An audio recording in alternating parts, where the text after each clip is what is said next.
Hello everyone, so welcome back to ఎవరో వీరెవరో series. So ఈ week mad max franchise నుంచి fifth movie అనేది release అవుతుంది. మీరు అన్నది కరెక్టే, ఫిఫ్త్ మూవీ. అయినా మీలో చాలా మందికి ఒక మూవీ తెలుసు, బట్ యాక్చువల్లీ ఫ్రాంచైజ్ నుంచి ఫస్ట్ మూవీ వచ్చేసి 1979 లో రిలీజ్ అయింది. అండ్ లేటర్ ఆన్ 1981 అండ్ 85 లో ఈ మూవీకి సీక్వెల్స్ వచ్చినాయి. అండ్ మళ్ళీ 30 years తర్వాత 2015 లో దీనికి సీక్వెల్ ఆర్ సాఫ్ట్ ట్రిబ్యూట్ లాగా mad Max Fury Road release అయింది. సో మీలో చాలా మందికి ఈ మూవీ గురించే తెలిసి ఉండిద్ది. బట్ ట్రస్ట్ మీ, దీనికన్నా ముందు వచ్చిన ట్రిలాజీ మూవీస్ లో ఉన్న స్టోరీ అండ్ అలాగే ఓవరాల్ అసలు ఫ్రాంచైజ్ ఎలా తయారైంది, దీని బ్యాక్ స్టోరీ ఏంటో ఇండానికి చాలా ఇంట్రెస్టింగ్ గా ఉండిద్ది. సో అందుకే అదంతా ఏంటో ఒక లుక్ వేద్దాము. సో ఇలాంటి వీడియోస్ తయారు చేయడం కొంచెం కష్టమే. అండ్ ఇంకోవైపు మీలో చాలా మంది సబ్స్క్రైబ్ చేసుకోవట్లేదు. సో అందుకే ప్లీజ్ సపోర్ట్ చేయడానికి సబ్స్క్రైబ్ చేసి ఈ వీడియోని లైక్ చేయండి. సో యాక్చువల్లీ 1979 లో ఎప్పుడైతే ఈ మూవీ డైరెక్టర్ అయిన జార్జ్ మిల్లర్ ఈ మూవీని డైరెక్ట్ చేద్దాం అనుకున్నాడో అప్పుడు అసలు యాక్చువల్లీ ఈ మూవీ స్టోరీ ఆర్ అసలు ఓవరాల్ కాన్సెప్టే డిఫరెంట్. ఇన్ఫాక్ట్ అసలు హీరో చేసే జాబ్ వచ్చేసి రిపోర్టర్, బట్ లేటర్ ఆన్ దాన్ని పోలీస్ కింద మార్చారు. And the most interesting part is first part తీసే అప్పుడు డైరెక్టర్ దగ్గర డబ్బులు లేవు. సో మళ్ళీ బిజీ స్ట్రీట్స్ లో క్రౌడ్ మధ్యలో అండ్ పెద్ద పెద్ద లొకేషన్ లో షూట్ చేయడానికి డబ్బులు ఎక్కువ అవుతాయి అని చెప్పి వీళ్ళు ఎవరు లేని లొకేషన్స్ ని చూస్ చేసుకున్నారు. అండ్ అందుకే దానికి తగ్గట్టు స్టోరీని చేంజ్ చేశారు. సో అందుకే ఫస్ట్ మూవీ స్టార్టింగ్ లో ఫ్యూ ఇయర్స్ లేటర్ అని చెప్పి రాస్తారు. And the best part is అప్పట్లో ఆడియన్స్ కి ఈ డిస్టోపియన్ ఎరాను అండ్ అలాగే రోడ్ రేజెస్ ఇవన్నీ బాగా నచ్చడం వలన ఈ మూవీ లిటరలీ అప్పట్లోనే 100 million కలెక్ట్ చేసింది. ఇంకా ఫస్ట్ మూవీ విషయానికి వస్తే లైక్ ఐ సెడ్ మనకి స్టార్టింగ్ లో ఫ్యూ ఇయర్స్ లేటర్ అని చెప్పి రాస్తారు. And then we see MFP వాళ్ళు ఒక కపల్ ని చేస్ చేస్తున్నారు. సో ఎంఎఫ్పి వచ్చేసి the main force patrol. So మొత్తం డిస్ట్రాయ్ అయిపోయి పోలీసులు అందరూ వెళ్ళిపోయాక ఇంకా ఎంఎఫ్పి మిగిలింది. సో స్టార్టింగ్ లో ఎంఎఫ్పి వాళ్ళు ఒక క్రైమ్ కపల్ ని చేస్ చేస్తున్నారు. అండ్ ఆ ప్రాసెస్ లో చాలా యాక్సిడెంట్స్ వాళ్ళు పట్టుకోలేకపోతున్నారు. సో ఇంకా అందుకే మన movie heroine max who is the member of MFP వచ్చి వాళ్ళని చేస్ చేస్తాడు. సో చేసే ప్రాసెస్ లో యాక్సిడెంట్ ఆ క్రైమ్ కపుల్ చనిపోతారు. అండ్ ఇక్కడితో ఈ సీన్ ఎండ్ అయ్యింది. నెక్స్ట్ మనం మ్యాక్స్ ని వాళ్ళ ఇంట్లో చూస్తాము, వేరే తనతో పాటు తన వైఫ్ అను సన్ ఉంటారు. అండ్ ఇంకోవైపు చూస్తాము అక్కడ కొంతమంది బైకర్స్ యాజ్ అ గ్యాంగ్ లా ఫామ్ అయ్యి రాబరీ అను మిగతా ఇన్లీగల్ విషయాలన్నీ చేస్తా ఉంటారు. సో ఒకసారి వాళ్ళు రైల్వే స్టేషన్ కి వెళ్ళినప్పుడు అక్కడ ఒక కపుల్ ను చూస్తారు. వాళ్ళు రాబరీ చేద్దాం అనుకునే లోపలే ఆ కపుల్ అక్కడ నుంచి తప్పించుకుంటారు. బట్ వీళ్ళందరూ వాళ్ళని చేసి పట్టుకుని వాళ్ళ దగ్గర ఉన్నవన్నీ తీసేసుకుని వాళ్ళని హింసించి అక్కడే వదిలేసి వెళ్ళిపోతారు. సో ఆ రోడ్ లోనే పెట్రోలింగ్ చేస్తున్న జాన్ అను గూస్ వీళ్ళని చూస్తారు. అండ్ లేటర్ ఉన్న బైకర్స్ గ్యాంగ్ లో జాన్ అనే అతను కూడా పట్టుకుంటారు. కానీ తన మీద సరైన ఎవిడెన్స్ లేదని చెప్పి గూస్ ఎంత వద్దన్నా గానీ వాళ్ళ కమిషనర్ తనని వదిలేయమని చెప్తాడు. సో ఇంకా అందుకే అతను వదిలేస్తారు. సో లోపల గూస్ తను చాలా కొట్టి ఇంట్రాగేట్ చేస్తాడు మిగిలిన గ్యాంగ్ మెంబర్స్ ఎక్కడున్నారని చెప్పి. సో అందుకే బయటకు వచ్చాక మిగిలిన గ్యాంగ్ మెంబర్స్ తో కలిసి జాన్ తన మీద రివెంజ్ తీసుకుంటాడు. వేరే తను చాలా దారుణంగా చంపేస్తాడు. ఇన్ఫాక్ట్ తన డెడ్ బాడీ చూస్తే మ్యాక్స్ షాక్ అవుతాడు. అది చూసిన మ్యాక్స్ ట్రామాటైజ్ అయిపోయి నా ఫ్యామిలీకి కూడా ఇలా ఏదైనా జరిగిద్దని చెప్పి ఇంకా ఈ పని చేయనని చెప్పి రిజైన్ లెటర్ రాసి వాళ్ళ కమిషనర్ కి ఇస్తాడు. కానీ వాళ్ళ కమిషనర్ ఇలాంటిది ఏది చెయ్యొద్దు, ఫస్ట్ నువ్వు కొన్ని రోజులు హాలిడేస్ తీసుకోమని తనకు చెప్తాడు. సో అందుకే మ్యాక్స్ వాళ్ళ ఫ్యామిలీతో ట్రిప్ లాంటి దానికి బయలుదేరతాడు. టైర్ మార్చుకునే ప్రాసెస్ లో అక్కడికి బైక్ గ్యాంగర్స్ వచ్చి వాళ్ళ వైఫ్ ని హెరాస్ చేస్తారు. వాళ్ళ వైఫ్ అక్కడ నుంచి తప్పించుకుని వచ్చి ఇంకా మ్యాక్స్ ను వాళ్ళందరూ కలిసి వాళ్ళ రిలేటివ్ హౌస్ కు వెళ్తారు. సో వాళ్ళని ఫాలో చేసుకుంటా బైక్ గ్యాంగర్స్ వచ్చారేమో అని చెప్పి మ్యాక్స్ చూడడానికి వెళ్తాడు. బట్ అంతలోనే వాళ్ళ ఇంటికి రియల్ గానే బైక్ గ్యాంగర్స్ వస్తారు. సో కార్ తీసుకుని వాళ్ళ దగ్గర నుంచి తప్పించుకోవడానికి ట్రై చేసిద్ది. బట్ బైక్ గ్యాంగర్స్ చేసి వాళ్ళని పట్టేసుకుంటారు. అండ్ మ్యాక్స్ కి తెలిసిద్ది వాళ్ళ కొడుకుని అయితే చంపేశారు. అండ్ వాళ్ళ వైఫ్ కూడా చాలా క్రిటికల్ సిచ్యువేషన్ లో ఉంది, ఎప్పుడైనా చనిపోవచ్చు అని తెలుసుకుంటాడు. అండ్ ఇది తెలుసుకున్న మ్యాక్స్ రివెంజ్ కోసం వెళ్తాడు. అండ్ ఒక పెద్ద రోడ్ చేసి సీక్వెన్స్ తర్వాత వాళ్ళందరినీ చంపేస్తాడు. అండ్ ఇలా ఈ మూవీ ఎండ్ అవుతుంది. సో ఈ మూవీ చాలా సక్సెస్ఫుల్ అయింది. సో అందుకే సెకండ్ పార్ట్ తెద్దాం అనుకున్నారు. సో ఈసారి జార్జ్ మిల్లర్ ఈ ఫ్రాంచైజ్ మొత్తానికి ఏదైనా బ్యాక్ స్టోరీ ఉండాలి. అండ్ ఎందుకు అసలు ఇదంతా డిస్టోపియన్ ఎరాలో టేక్ ప్లేస్ అవుతుంది అండ్ అది డైరెక్ట్లీ ఎలా వచ్చి ఫస్ట్ పార్ట్ కి అండ్ సెకండ్ పార్ట్ కి కనెక్ట్ అయ్యిద్దో ఇదంతా ఎక్స్ప్లెయిన్ చేద్దాం అనుకుంటారు. ఇన్ షార్ట్ ఈ పార్ట్ నుంచి ఫ్రాంచైజ్ మొత్తానికి స్టోరీ అనేది స్టార్ట్ అవుతుంది. సో డిస్టోపియన్ ఎరా లాగా ఎందుకు ఉందని చెప్పడానికి one of the best option is nuclear war. But ఆ ఐడియా జార్జ్ మిల్లర్ ని అంతగా ఇంప్రెస్ చేయలేదు. బికాస్ న్యూక్లియర్ వార్ తర్వాత మళ్ళీ దాని సైడ్ ఎఫెక్ట్స్ అవన్నీ చూపియాలి కాబట్టి. సో అందుకే ఆయన చాలా తెలివిగా ఆయిల్ క్రైసిస్ ని స్టోరీ లాగా తీసుకున్నాడు. ఇన్ఫాక్ట్ రియల్ లైఫ్ లో కూడా 80s టైం పీరియడ్ లో గల్ఫ్ కంట్రీస్ లో ఆయిల్ టెన్షన్ క్రియేట్ అయింది. బట్ అదంతా పీస్ఫుల్లీ ఎండ్ అయింది. బట్ మూవీస్ లో మనకి దాని మూలాన వార్ స్టార్ట్ అయింది. అండ్ ఇంకోవైపు ఎక్కడ ఆయిల్ లేదు, దాంతో ఆయిల్ క్రైసిస్ వచ్చినాయి అండ్ వరల్డ్ మొత్తం ఎలా అయిపోయింది అని చెప్పి చూపిస్తారు. సో సెకండ్ మూవీ స్టార్టింగ్ లో మనకి ఇంట్రడక్షన్ మొత్తం ఇస్తారు. And later on second movie starting లో ఫ్యూల్ కోసం అందరూ ఫైట్ చేసుకుంటా ఉంటారు. ఇన్ఫాక్ట్ మ్యాక్స్ వెనకమాల కూడా కొంతమంది వస్తారు తన దగ్గర నుంచి లాక్కోవడానికి. బట్ మ్యాక్స్ వాళ్ళని ఓడిచ్చేసి వాళ్ళ దగ్గర నుంచి ఫ్యూల్ తీసుకుంటాడు. అండ్ తర్వాత తను అలా వెళ్తుంటే అక్కడ ఒక హెలికాప్టర్ లాంటిది చూస్తాడు. దాని దగ్గరికి వెళ్లే లోపలే అక్కడ నుంచి ఒక అతను వచ్చి తనని కొడదాం అనుకుంటాడు. సో అతను వచ్చేసి ఆ గైరోకాప్టర్ హెలికాప్టర్ పైలట్ తన దగ్గర ఫ్యూల్ అయిపోయింది. సో మళ్ళీ తను వచ్చి ఎవరైనా కొట్టే లోపలే అక్కడ నుంచి ఎవరి దగ్గర ఫ్యూల్ తీసుకుని వెళ్ళిపోదామని ట్రై చేస్తూ ఉంటాడు. సో అందుకే తను మ్యాక్స్ మీద అటాక్ చేస్తాడు. బట్ మ్యాక్స్ తను ఓడిచ్చి తను చంపేసే లోపలే తను చెప్తాడు నాకు చాలా ఆయిల్ ఉండే ఒక లొకేషన్ తెలుసని. సో తను మ్యాక్స్ ని అక్కడికి తీసుకెళ్తాడు. సో అది వచ్చేసి ఒక ఆయిల్ రిఫైనరీ అండ్ అది మొత్తాన్ని ఒక గ్రూప్ ఆఫ్ పీపుల్ ఒక ట్రైబ్ చూసుకుంటూ ఉంటది అండ్ వాళ్ళు ఎవరిని లోపలికి రానివ్వరు. అండ్ ఇంకోవైపు ఛాన్స్ దొరికితే వాళ్ళ దగ్గర నుంచి ఆయిల్ లాక్కోవడానికి హ్యూమంగస్ అనే అతను అండ్ వాళ్ళ టీం రెడీగా ఉంటది. ఇదంతా మ్యాక్స్ చూస్తూ ఉంటాడు. వేరే రిఫైనరీ నుంచి ఇద్దరు ఆ పెట్రోల్ వేరే చోట అమ్మడానికి బయలుదేరంగానే అక్కడ హ్యూమంగస్ వాళ్ళు వచ్చి అక్కడున్న అమ్మాయిని చంపేస్తారు. ఆ అబ్బాయిని కూడా చంపేసే లోపలే మ్యాక్స్ వచ్చి తన కాపాడతాడు అండ్ తనతో డీల్ మాట్లాడుకుంటాడు.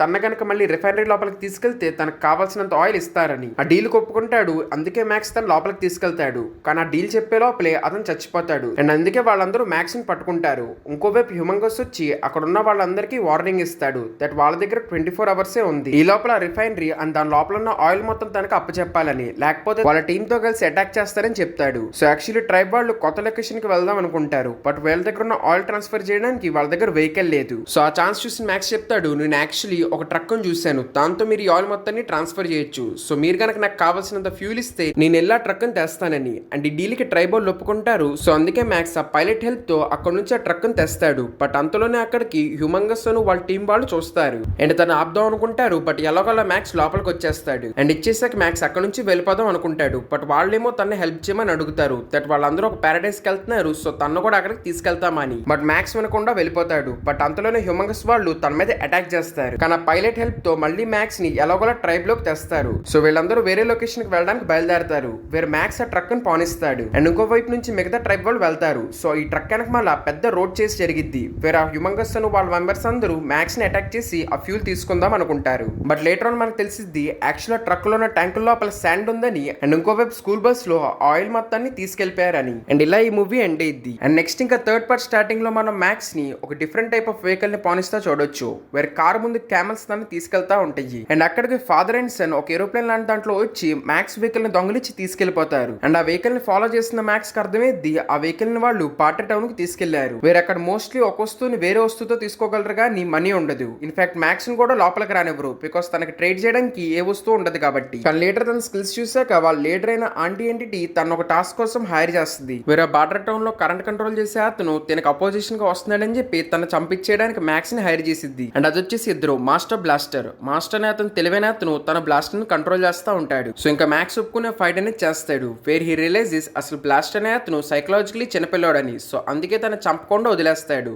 కానీ ఆ ఛాన్స్ చూసిన ఆంటీ బ్లాస్టర్ ని చంపించేసిద్ది. అండ్ ఇంకోవైపు మ్యాక్స్ డీల్ బ్రేక్ చేసాడు కాబట్టి తనకు డిఫరెంట్ పనిష్మెంట్ ఇస్తారు. వేరే అకార్డింగ్ టు ఇట్ తన కట్టేసి గుర్రం మీద కూర్చోబెట్టి ఆ సిటీ నుంచి బయటకు పంపించేస్తారు. సో అలా వెళ్ళిన మ్యాక్స్ అక్కడ ఒక చోట పడిపోతాడు. తన ఒక అమ్మాయి కాపాడి ఒక లొకేషన్ కి తెచ్చిద్ది. అక్కడ చూస్తే అందరూ చిన్నపిల్లలు ఉంటారు. సో అదంతా ఏంటంటే యాక్చువల్లీ లేటర్ ఆన్ ఈ ఫ్రాంచైజ్ లో న్యూక్లియర్ వార్ కూడా జరిగిద్ది. వేరే ఆ న్యూక్లియర్ వార్ నుంచి తప్పించుకోవడానికి ఫ్లైట్ లోపల ఉన్న ప్యాసింజర్స్ ని ఒక పైలట్ తీసుకొచ్చి డెజర్ట్ లో క్రాష్ చేస్తాడు. దాంతో వీళ్ళందరూ న్యూక్లియర్ వార్ నుంచి తప్పించుకుంటారు. అండ్ ఇదంతా ఎప్పుడో జరిగింది. సో పైలట్ ఇక్కడ ఏదైనా ఉందని చెప్పి వెతకడానికి వెళ్తా నేను మళ్ళీ వచ్చాక మనం వెళ్దామని చెప్పి అక్కడ నుంచి వెళ్తాడు. కానీ తను ఎప్పటికీ తిరిగి రాడు. సో తను ఎత్తుకుంటా వాళ్ళ పేరెంట్స్ ఆర్ మిగతా సర్చ్ పార్టీస్ వెళ్తాయి. అండ్ ఇలా ఈ పిల్లలు ఇక్కడ మిగిలిపోతారు. సో వీళ్ళు అనుకుంటారు మ్యాక్సే పైలట్ అని. సో మ్యాక్స్ ఏమో నేను పైలట్ కాదని చెప్తాడు. అండ్ అలాగే మీరు ఎక్స్పెక్ట్ చేస్తున్నట్టు బయట అక్కడ ఏమీ లేదు, అంతా డిస్ట్రాయ్ అయిపోయిందని చెప్తాడు. కానీ ఆ పిల్లలు వెళ్ళరు. కానీ అక్కడ నుంచి మ్యాక్స్ వచ్చేస్తాడు. సో అందుకే పిల్లలు 2 types గా డివైడ్ అయిపోతారు. వేరే కొంతమంది అక్కడే ఉందామంటారు, మిగతా వాళ్ళు వేరే చోటకు వెళ్దామంటారు. సో వేరే చోటకు వెళ్దామన్న వాళ్ళు స్టార్ట్ అయిపోతారు. అండ్ ఇక్కడ ఉన్న పిల్లల ద్వారా మ్యాక్స్ కి తెలిసిద్ది. అండ్ బయట బాగా డేంజరస్ కాబట్టి ఆ పిల్లల్ని వెతకడానికి మ్యాక్స్ కూడా వెళ్తాడు. అండ్ యాక్చువల్లీ చూస్తే డెజర్ట్ లో ఉన్న ఊబిలో ఆ పిల్లలు చిక్కుపోతారు. మ్యాక్స్ వాళ్ళని కాపాడతాడు. బట్ ఒక పిల్లోడు దాని లోపలికి వెళ్ళిపోతాడు. సో యాక్చువల్లీ పిల్లల దగ్గర ఇంకా సప్లైస్ అనేవి ఎండ్ అయిపోతాయి. సో అందుకే మ్యాక్స్ ఇంకా బాటర్ టౌన్ నుంచి మనం అవన్నీ తేవాలని చెప్పి వీళ్ళందరూ కలిసి బాటర్ టౌన్ కి వెళ్తారు. అండ్ అక్కడ నుంచి తప్పించుకునేప్పుడు ఇందాక వచ్చిన ఫాదర్ అండ్ సన్ వస్తారు. సో వాళ్ళ హెల్ప్ తో ఆ పిల్లలందరూ ఆ ప్లేన్ నుంచి తప్పించుకుంటారు. అండ్ ఆ ప్లేన్ టేక్ ఆఫ్ అవ్వడానికి మ్యాక్స్ అక్కడే ఉంటాడు. అండ్ అక్కడ ఒక పెద్ద చేసాత ఇంకా ఫైనలీ ఆంటీ పట్టుకునిద్ది. కానీ తన టాలెంట్ చూసి ఇంప్రెస్ అయిన ఆంటీ మ్యాక్స్ ఇంకా అలాగే వదిలేసిద్ది. అండ్ ఇంకోవైపు పిల్లలందరూ ఏరోప్లేన్ నుంచి వెళ్తా చూస్తారు ఎలా సిటీస్ అన్ని డిస్ట్రాయ్ అయినాయి అని. సో అలా డిస్ట్రాయ్ అయిపోయిన సిడ్నీ సిటీ దగ్గర వాళ్ళు ఆగుతారు. ఇంకా ఇదే వాళ్ళకి న్యూ హోమ్. అండ్ ఇంకోవైపు మ్యాక్స్ కూడా అలా ఎడార్లో వెళ్తా చూస్తాము. అండ్ ఇలా ఈ మూవీ అనేది ఎండ్ అవుతుంది. అండ్ లేటర్ ఆన్ ఈ ఫ్రాంచైజ్ ని యాజ్ అ సిరీస్ లాగా కంటిన్యూ చేద్దాం అనుకున్నారు. బట్ కొన్ని ఇన్సిడెంట్స్ మూలన క్యాన్సిల్ చేయాల్సి వచ్చింది. సో అందుకే వాళ్ళు మళ్ళీ మూవీకి షిఫ్ట్ అయ్యారు. అండ్ ఆ movie title mad Max Fury road. So 2001 లోనే ఈ మూవీ స్క్రిప్టింగ్ అనేది కంప్లీట్ అయింది. అండ్ లేటర్ ఆన్ దాన్ని షూట్ కూడా చేద్దామని ట్రై చేశారు. కానీ అప్పుడే క్రైసిస్ రావడం వలన డాలర్ వాల్యూ తగ్గిపోయి ప్రొడక్షన్ కష్టం కష్టమైంది. సో అందుకే ఇంకా ప్రొడక్షన్ ఆపేసి ఈ మూవీని హోల్డ్ లో ఉంచారు. సో యాక్చువల్లీ ఫస్ట్ అసలు ఈ మూవీ స్టోరీ వీళ్ళు రాసుకున్న దాని ప్రకారం ఫస్ట్ వచ్చిన ట్రిలాజీకి ఈ మూవీ యాజ్ అ కంక్లూజన్ లాంటిది. వేరే ఈ మూవీలో కూడా హీరో మిల్ గిబ్సన్. సో దీంట్లో ఏం చూపిద్దాం అనుకున్నారంటే ఎడారిలో తను ఒక్కడే అలా తిరిగి తిరిగి చాలా క్రూయల్ గా అయిపోయాడు. అండ్ దాని తర్వాత సేమ్ ఈ మూవీలో జరిగిన విషయాలే జరుగుతాయి, కానీ ఎండింగ్ మాత్రం డిఫరెంట్. బికాస్ ఈ మూవీని ఆ క్యారెక్టర్ యాజ్ అ కంక్లూజన్ లాగా చూపిద్దాం అనుకున్నారు కాబట్టి. సో అందుకే ఎండింగ్ గురించి లాస్ట్ లో చెప్తాను. సో ప్రొడక్షన్ అదంతా హోల్డ్ లో వెళ్ళటం వలన చాలా ఇయర్స్ గ్యాప్ వచ్చింది. సో అందుకే మళ్ళీ అదే హీరో పెట్టి అదే స్టోరీని కంటిన్యూ చేయాలంటే కొంచెం కష్టమే. బికాస్ కొత్త జనరేషన్ లో చాలా మందికి ఆ మూవీస్ గురించి తెలియదు కాబట్టి ఇంకా కొత్త మూవీని యాజ్ అ సాఫ్ట్ రిపీట్ లాగా తయారు చేద్దాం అనుకున్నారు. బట్ స్టిల్ జార్జ్ మిల్లర్ కొన్ని చోట్ల ట్రై చేసాడు ఆ ప్రీవియస్ పార్ట్స్ కి దీన్ని కనెక్ట్ చేయడానికి. ఇన్ఫాక్ట్ వీటి మధ్యలో ఉన్న గ్యాప్ ఫిల్ చేయడానికి వీళ్ళు కొన్ని కామిక్స్ అనేవి రిలీజ్ చేశారు.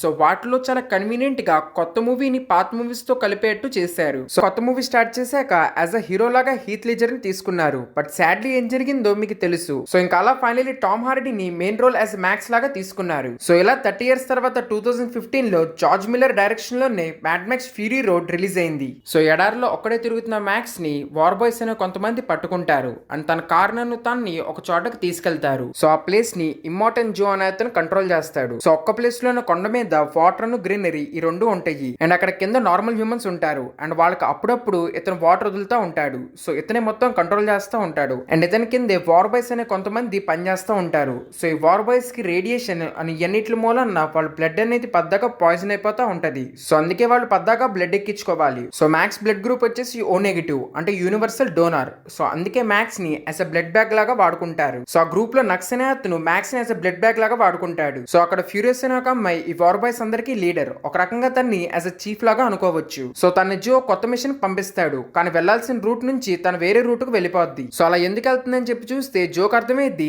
యాక్చువల్లీ తన 5 wives ని ఫ్యూరియస్ తీసుకెళ్లిపోతుంది. సో యాక్చువల్లీ ఫ్యూరియస్ వాళ్ళందరినీ కాపాడి జో దగ్గర నుంచి ఒక మంచి ప్లేస్ కి తీసుకెళ్దాం అనుకునిద్ది. సో ఇది అర్థమై జో తన మొత్తం ఆర్మీని ఫ్యూరియస్ వెనకమాల పంపిస్తాడు అండ్ ఆర్మీలోనే నక్స్ కూడా ఉంటాడు. సో తన మ్యాడ్ ని యాజ్ అ బ్లడ్ బ్యాగ్ లాగా పెట్టుకుని బండికి ముందు కట్టేసి ఫ్యూరియస్ వెనకమాల వాళ్ళందరూ చేస్తారు. సో ఎంత ట్రై చేస్తున్నా కుదరట్లేదు అండ్ అంతలోనే అక్కడ ఒక పెద్ద స్ట్రామ్ వస్తుంది కాబట్టి ఇంకా నక్ తన బండిలో ఉన్న పెట్రోల్ ఓపెన్ చేసి ఫ్యూరియస్ బండిని గుద్ది బ్లాస్ట్ చేసి ఆపుదాం అనుకుంటాడు. కానీ ఆ మధ్యలో మ్యాట్ తను ఆపుదాం అనుకుంటాడు బట్ ఆ రెండు బండ్ల మధ్యలో క్రాష్ అయ్యిద్ది అండ్ స్ట్రామ్ మొత్తం వెళ్ళిపోయాక చూస్తే మ్యాట్ ఇంకా బతికే ఉంటాడు అండ్ తన చేతికి కట్టేసిన నక్స్ కూడా స్రో తప్పి పడిపోయి ఉంటాడు. సో ఇంక అందుకే నక్స్ ను భుజానేసుకుని అక్కడాగున్న ఫ్యూరియస్ వాళ్ళ దగ్గరికి వెళ్ళి చైన్ కట్ చేయమని చెప్తాడు. కానీ అంతలోనే ఫ్యూరియస్ మిగతా వాళ్ళు తన మీద అటాక్ చేస్తారు బట్ ఎలాగోలా నక్స్ ను మ్యాట్ వాళ్ళిద్దరూ కలిసి తను ఓడిచ్చేస్తారు. ఇంకా అందుకే నక్స్ మ్యాట్ కున్న చైన్ ని కట్ చేస్తాడు అండ్ ఆ ఛాన్స్ చూసిన మ్యాట్ అక్కడ నుంచి తప్పించుకుని వాళ్ళ బండి తీసుకుని వెళ్ళిపోదాం అనుకుంటాడు. కానీ తీరా చూస్తే ఆ బండి మధ్యలోనే ఆగిపోద్ది బికాస్ ఫ్యూరియస్ ఆ బండికి ఒక సెపరేట్ కీ లాంటి సిస్టమ్ పెట్టింది అండ్ ఇంకో వైపు చూస్తే ఇమ్మోర్టన్ జో ఆర్మీ మొత్తం వాళ్ళ వెనకమాల వస్తుంది. సో ఇంకా అందుకే మ్యాట్ అండ్ ఫ్యూరియస్ ఒక అండర్స్టాండింగ్ వచ్చి అక్కడ నుంచి బయలుదేరతారు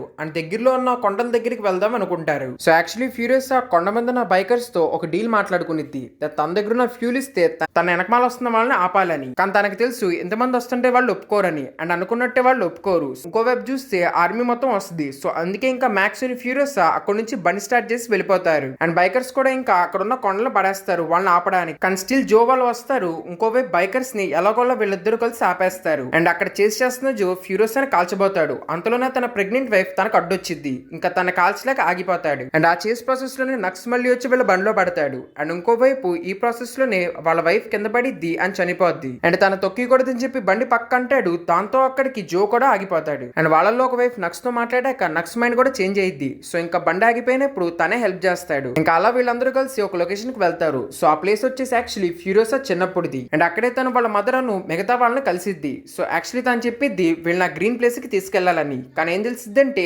యాక్చువల్లీ ఆ ప్లేస్ కూడా డిస్ట్రాయ్ అయిపోయింది. వీళ్ళు దారిలో వచ్చినప్పుడు చూసిన వేస్ట్ ల్యాండే ఆ ప్లేస్ అని. ఇది తెలుసుకున్న ఫ్యూరియస్ బాగా బాధపడిద్ది. ఇంకా వీళ్ళందరూ వేరే లొకేషన్ కి వెళ్దాం అనుకుంటారు. కానీ మ్యాక్స్ చెప్తాడు యాక్చువల్లీ మనం వచ్చిన mountain location best place because అక్కడ ప్లాంట్స్ వాటర్ రెండు ఉన్నాయి. సో ఇప్పుడు ఎలాగో ఆర్మీ అక్కడ లేదు కాబట్టి మనం వెళ్ళి అక్కడ కాంకర్ చేస్తే ఇంకా మనం అక్కడ హ్యాపీగా ఉండొచ్చని. ఇది నా ఫ్యూరియస్ ఒప్పుకుని వీళ్ళందరూ కలిసి బయలుదేరతారు. కానీ దారిలోనే నక్స్ చూసి వాళ్ళని చేస్ చేస్తాడు. సో అలా ఫుల్ ఆన్ యాక్షన్ చేసి జరిగిద్ది అండ్ ఈ మధ్యలోనే నక్స్ తన లైఫ్ సాక్రిఫైస్ చేసి ఆర్మీ మొత్తం వస్తున్న దాన్ని ఆపేస్తాడు అండ్ ఇంకోవైపు ఫ్యూరియస్ కూడా చాలా కష్టపడి జోని చంపేసిద్ది అండ్ ఈ ప్రాసెస్ లో తనకు చాలా బ్లడ్ లాస్ అయ్యిద్ది. బట్ అక్కడ మ్యాట్ ఒక యూనివర్సల్ డోనర్ కాబట్టి తన బ్లడ్ ఇస్తాడు అండ్ అలా ఇంకా ఫ్యూరియస్ బతికిద్ది అండ్ అప్పుడే ఫస్ట్ టైం మ్యాట్ ఫ్యూరియస్ కి తన పేరు మ్యాట్ అని చెప్తాడు అండ్ ఇంకా జో బాడీ తీసుకెళ్లి అక్కడ వేసాక ఎవరు ఏం మాట్లాడరు. ఫ్యూరియస్ అని వాళ్ళ వైఫ్స్ ని యాజ్ లీడర్ లాగా ఒప్పుకుంటారు అండ్ వాళ్ళందరూ కలిసి పైకి వెళ్తారు. కానీ మ్యాట్ కిందే ఉండి ఫ్యూరియస్ కి బాయ్ చెప్పి అక్కడ నుంచి వెళ్ళిపోతాడు. పైకి వెళ్ళిన ఫ్యూరియస్ వాళ్ళు అక్కడ ఉన్న వాటర్ ఆన్ చేస్తారు సో దట్ కింద వాళ్ళకి కూడా వాటర్ రావాలని. సో ఇలా ఈ మూవీ ఎండ్ అవుతుంది. సో యాక్చువల్లీ చెప్పా కదా దీని ఎండింగ్ అనేది ఫస్ట్ డిఫరెంట్ అని. సో దాంట్లో మ్యాడ్ కూడా ఫ్యూరియస్ వాళ్ళతో అక్కడే ఉండిపోతాడు. సో అలా మ్యాడ్ క్యారెక్టర్ కి ఎండింగ్ ఇచ్చేవాళ్ళు, బట్ దీని ఒక సాఫ్ట్ రిబూట్ లాగా తీశారు కాబట్టి మ్యాడ్ క్యారెక్టర్ కి ఓపెన్ ఎండింగ్ ఇచ్చారు. సో నెక్స్ట్ ఈ వీక్ లో రాబోతున్న 5th పార్ట్ పేరు వచ్చేసి ఫ్యూరియసా మ్యాడ్ మ్యాక్స్ సాగా. సో యాక్చువల్లీ ఇది ఒక ప్రిక్వెల్ లాంటిది మ్యాడ్ మ్యాక్స్ ఫ్యూరీ రోడ్ కి. వేరే అసలు ఫ్యూరియస్ ఎవరు, తన బ్యాక్ స్టోరీ ఏంటి, తను ఎలా అక్కడ నుంచి తీసుకొచ్చారు, సో ఈ మొత్తం మనకి ఈ మూవీలో చూపిపోతున్నారు. అండ్ ఈ మూవీని కూడా జార్జ్ మిల్లరే డైరెక్ట్ చేశారు. సో డెఫినెట్లీ దీంట్లో కూడా ఫుల్ ఆన్ యాక్షన్ ఉండిద్ది. సో మూవీ రిలీజ్ అవ్వగానే మూవీ ఎలా ఉందో తెలుసుకోవాలంటే రివ్యూ కోసం ఈ ఛానల్ ని సబ్స్క్రైబ్ చేసుకోండి. అండ్ ఇలాంటి మోర్ ఇంట్రెస్టింగ్ వీడియోస్ కోసం కూడా ఈ ఛానల్ ని సబ్స్క్రైబ్ చేసుకోండి. అండ్ ఈ వీడియో నచ్చుంటే లైక్ చేసి మీ ఫ్రెండ్స్ అండ్ అలాగే ఈ వీడియో నచ్చుంటే లైక్ చేసి ఈ మూవీకి ఎవరినైతే తీసుకెళ్దాం అనుకుంటున్నారో వాళ్ళకి ఈ వీడియోని షేర్ చేయండి. సో దట్ వాళ్ళు కూడా మీతో ఒక సింక్ లో ఉంటారు. అండ్ ఇంకా థ్యాంక్ యూ ఎవ్రీవన్. నెక్స్ట్ వీడియోలో కలుద్దాం.